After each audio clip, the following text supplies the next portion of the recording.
This is a fast and simple method to prepare your images so that only the logo is visible. So the first thing with this and every Photoshop project is to first duplicate your photo. That way you don't destroy your original image. So a very easy right click and duplicate layer. You can change this name, but we're going to click OK. From that point, we also want to create one more layer. You'll see why in just a little bit. We're going to create another layer. This layer, if you look in the panel down here, it is transparent. To show that to you, I'm going to click on the eyes to take away these two layers. This is a transparent layer. There's nothing in there. You can tell that because of the grid work that's there. We are going to fill this in with black. So first we click the paint can and click in the image. This happened so quickly because my colors down here are already set to black and white. If they had been set to something else, that would be evidenced by the change in the colors here. They are very easily switched back to the default, which is black and white with the black on top by pressing the D key on your keyboard. So I switch them back. This black layer, though, we want it to be underneath the layer that we're working on. So let's turn these layers back on so we can see them. We will click and drag this layer down, let it go when you see the line appear between the other two layers.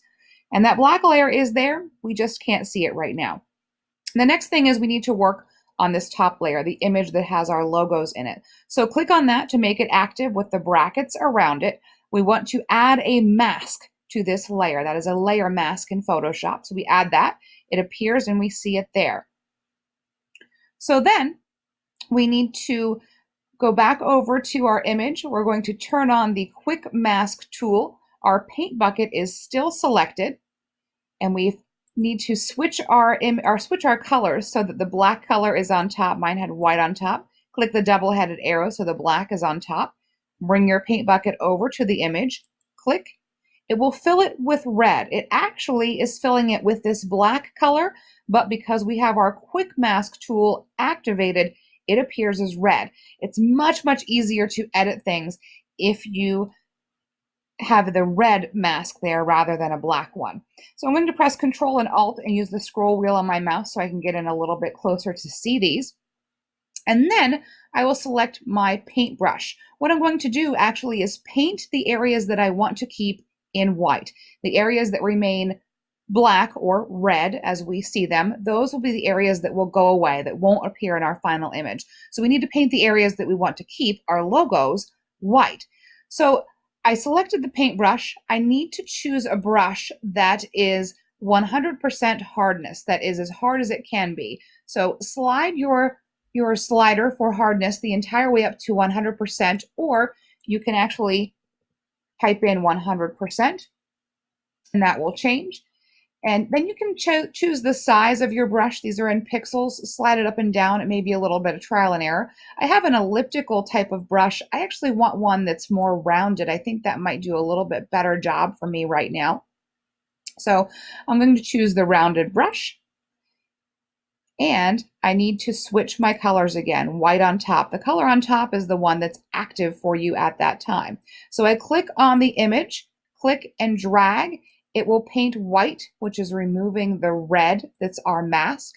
And just a little tip for you, as you work with this, as you work with the paint tool, click and release more often than you think you need to. The reason is it creates smaller pieces of the image that are affected by each of your strokes.